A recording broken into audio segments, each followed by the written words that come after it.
In this video, we're going to focus on how we can create a click effect. That when we click on this, you can see here what is happening is this pie is expanding or jumping out, and when we click on another one, you can see they are working nicely. But if we click again here and then again, at that moment the pie slides back in again, and this is quite nice. And you can see here the only item here right now is that when we click on it and we click back on this, you can see the pie is suddenly expanding, and if you click on it, it declines again. So there's a coding reason for this, because it doesn't work on the hover offset. It only works on offset here. However, let's explore this because this is a quite advanced way of coding.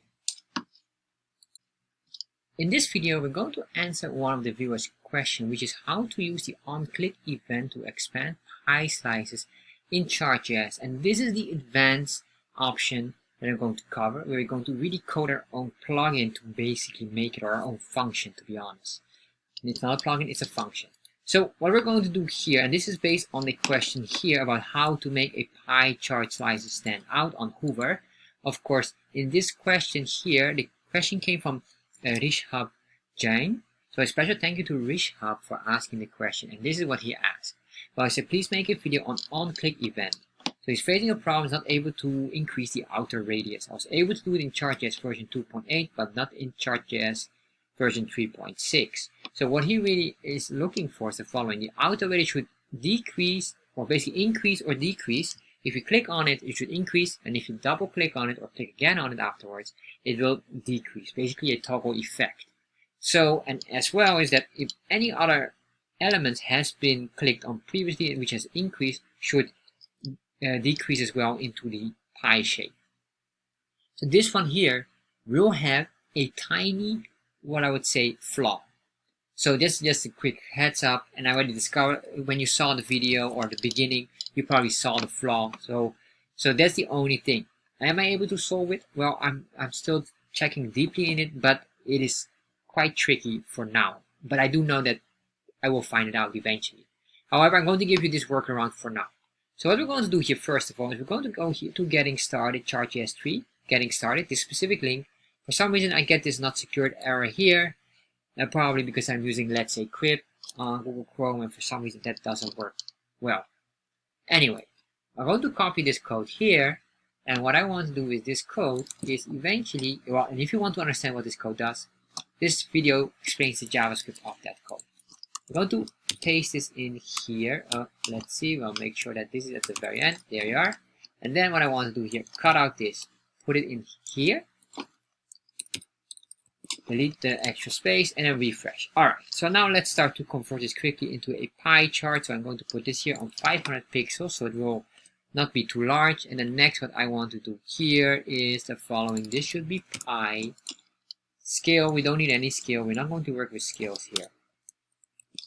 We save this, refresh, there we are. So now we have this here, and what we're going to work on is basically create a so-called function that will trigger the on-click on the slice. This will mean that we need to first figure out if we click on any specific section here, that it should understand which slice are we clicking on to be specific. So let's start to work on that. To do this, I need to break this down, or this here needs to be converted. So I'm going to show you here. We say here constant. And this constant here will be CTX. This is very important. Without this, you will get an error and it will not work. And this here, we will replace with CTX, and CTX equals this. Essential for us. Why? Because we want to pinpoint later on in the function that we click on this specific area. Here it should understand that this is the area which is the CTX. So once we have this, we can now start to work on our function. So what will our function do? Well, our function must understand if we click on something where or which slice we selected. So we're going to say here the following. We're going to say here function, and this function will, let's call this our click pie slice. And this will be triggering a click, or this is the argument, or parameter, sorry, that's the parameter, which is the click. So what we're going to do in here is the following. We want to grab here basically what we're going to grab here is the event. When we click the event, or when we click here, we should be able to get the element and the coordinates of that. And because of that, those coordinates, it can start to calculate, are we within a certain slice, yes or no? And if we are, it will recognize which slice it is. So for that, luckily, we have a default code we're going to use. So we're going to say here, very simple, let's say constant, and then we can say here, slice. You can give it any name you want. And then we say here, my chart. Since that's why we're also starting at the bottom here, because we need to make sure that this is loaded first. Because we have this here, this reference here, my chart. And then we say you get elements at event for mode. And then in here we say click, because that's the trigger here. We click, and then we're going to search for basically the nearest. So where we click, we want to grab the nearest coordinates, and the nearest coordinates here, then we say here the following, intersect, make sure we have this correctly spelled, sect, and then we set this on true, meaning here, and well, we put this on true as well. So this is the command we're going to use. So what does this command do? When we click, go search for the nearest slice that intersects basically with our item. So intersect is, think like a crossing, a intersection. That's what we call an intersection. A crossroad where we cross from one item to the other. So in our case, our mouse, if we click here or if you hover over here, we are basically intersecting this slice here. But now we don't want to only do our intersection based on hover. No, we do it based on the click. So when we click here, we basically cross this point and hit this slice. So, and then you will see later on that this becomes very, very important. So once we have this, then we're going to say here. So basically, if this is true, we will get here eventually the values. So we say here in the slice, and then we say here, well, we can do this one in the, let's do a console log first so you can see what this is. Console log slice. So if I save this here and refresh, open up the console log. Yes, there you are. Let me click on this. Well, nothing happens yet. Alright, that's fine. Because what we need to do here is probably something else, which is to recognize this specific point. So we say here dot length. If I have here length, we should see now, if we click on this, surprisingly it doesn't work. Alright. So why it didn't work, I realized it, sorry about this. We didn't trigger the function because we have here this function on click, but the click yet is not being recognized anywhere. How will we trigger it? Well, this is what I did to CTX here.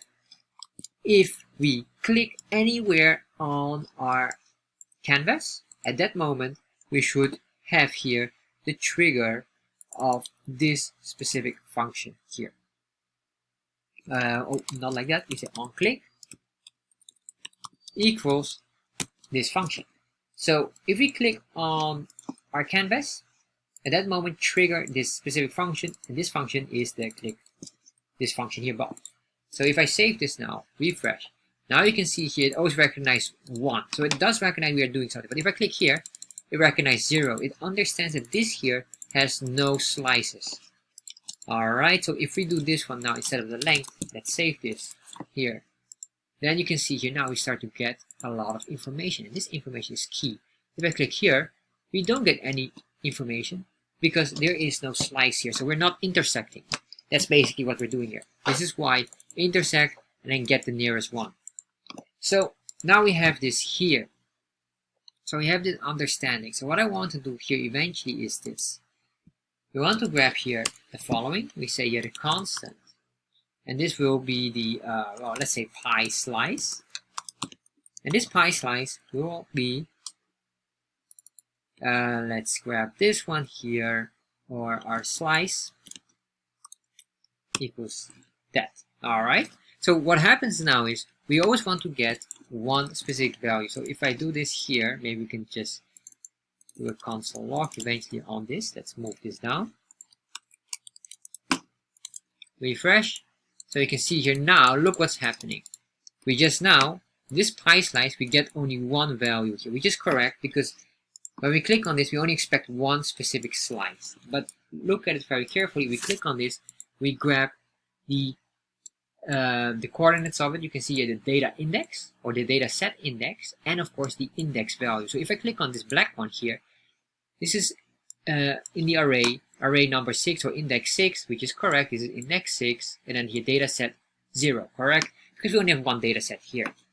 So now we start to get this well. So what I want to do here is an if statement. Basically say if, and then here the if, well, we could basically do this. Let's grab the slice here. We can say the following. So if slice dot length, if there's any length at that moment, we will show this data, else we don't want to show anything. And basically this here indicates a coordinate of number 1 or 0, as you understood here, because remember this is, it shows like 1, but if we click here, now we have no data. Here we have data. Alright, so this is very important because then you can understand, it will recognize if we click or not. So now we have this, you probably figured this one out. We can now remove this console log here. It's time for the next item. So what we need to do here is basically this.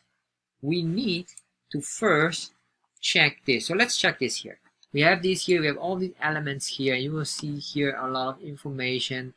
Let's look here. Here we have it. You can see here in the options, you see offset. This offset here, we will not pinpoint this one, or we can grab a certain value out of it, but eventually what we need to do is this. So we need this here. Let's start to add up here offset. So I'm only, sadly enough, only able to do it with offset. I have tried hover offset. Hover offset has the mouse over effect that overrules our click effect the moment we move away from the shape. So that's undesirable. I will figure out eventually. It's probably an event matter, but what exactly I cannot specify yet. So that's why we're going to do it here. Offset normally, well, you could put it 1, 0, whatever, but I don't want this. I want to do bracket because we're going to make an array. And by default, I'm going to just say here, it will be 0, 0, 0, and 0, and 0. All right, so make sure we have all of these zeros correctly. In total, here 7 items. So we have this here. So once we have this, if we save this here now it's again 0, and let's see here, it was this. All right, so that's fine. So then what we want to do is the following, or what I want to do now is I want to console log the value that we have. So how do we pinpoint the specific item here? Remember, we had just, maybe I will just show you the console log because that's a console log will be useful. The pie slice, because look, if you click on this, you will see on which one you click. Index and data set. So that would mean with this information we can select the specific slice. That's why we have this array here, because if you only do one value here, every slice will expand, and I don't want this. So we only have one slice, or we want to specifically give like one. Let's say if I do this 20, refresh, you can see here now this one jumps out immediately. So this is what we want to do, but then on click effect. So what we're going to do here now is we have this console log. All right, then here I'm going to grab here the item we want here to pinpoint. So let's look at this. So we say my chart dot, then we go here config dot data sets. And why am I doing this? Well, we go here from my chart config. From config we go to data. From data we go to data sets, and then in data sets here value, oh sorry, this is an array value 0, which we eventually will grab from this data index 0. It shows there 0 as well, and then whatever we selected, which would be in the offset, and then the index number depending on what. So if you select the blue one, it will be index number 1. So that's what we're going to do here. So we say here this, let's put it on 0 first, then we say dot data set, and then we say here the offset. So we have the offset here, and let's say this one number 1, and if I do this one here, refresh, select here, nothing happens. But let's say we make the purple one or whatever we have here, we make one stand out, the green one. So if I click this, you can see here, oh, for some reason the item is this. All right, that's correct. The reason why this is 0 is because we didn't select here the right index number. So let's get this number 3. I put in here number 3. That would make sense. Select this. You can see here now offset equals 10. So it recognizes. If you select this, still of course, because we have a hard coded in here. So let's soft code this now. So how do we do that? Well, we have the pie slice here. So you can see here pie slice. So how do we get this data index here? Well, the answer is pie slice dot, let's click on this, pie slice dot data index. So if you do this, you will get this. And of course, how do we get then the other item, which is the index itself? Let's grab this. Go like that. So if I save this, refresh, now select, we get here the one we want. Alright, so this is number 3 here, is index 3, value 10, 0 for the dataset index. So I'm going to grab this now, put it in there, grab this here, put it in there. So now if I save this, you can see here, we just get 0, 1, and then here we get number 10. This is correct because it recognizes this. Alright, so now we have this here. So what I want to do now is I'm going to copy this. And let's say here, we're going to say this equals 20 pixels. And then once we did this, what I want to do here is a mychart.update. The moment we do this, save that, let's click on that, you can see here now it starts to trigger. Of course, if I click this again, it doesn't go back, but we have the first part working. So what we can do now, because we already figured out here, this console log is very important. We already have this one now, so probably this you already figured out. I'm going to remove this. The console log is very important as well here, because here we can measure which value are we now. So if you click on it the first time, it should be 0. So this is very important. I have this one here. You might say, well, if I just remove this, what will happen? Well, let me show you. Then we get an error. It doesn't allow to have us blank value. So that would mean that you need to force here a 0 or a value by default. Alright? Very important here. So now we have this here. The only thing here, this is the only flaw that I am still currently seeing. So if you click on this, what happens is the pie chart starts to shrink a bit. And that only happens for the first time, and if they're all back together, they will expand again. So it is not on hover offset. And I've tried hover offset, but it just doesn't work because the moment we hover away, I will show you later on. The moment we hover away from it or mouse out of the slice, it will go back into its original size. So what we're going to do now, we have this here. Let's do an if statement here. If. Now all we do is this. We're going to grab this. If this equals, well, equals strict, let's see if equals strict work, equals 0, at that moment I want to do or assign the value here on 20. Else, I want to assign this value back on 0. So once we do this and save this, we should see now, we click on it, alright, expands, and there you are. So you can see that effect here. That's the only downside here. However, maybe it is still quite acceptable, I guess. However, can I find the other one with the hover? I hope so in the future. But you can see here now we have this working, but there's of course still one request. If I click on this and I click on the blue one, why are you not going back into your original shape? Alright, or go back slice inside. Well, let's start to do this. So that's the final item here. Basically what we're going to do here, we have this if statement. We'll put in enter. And what I'm going to do here, by default, is this. I'm going to just put this back to zeros. That's what I'm really going to do here.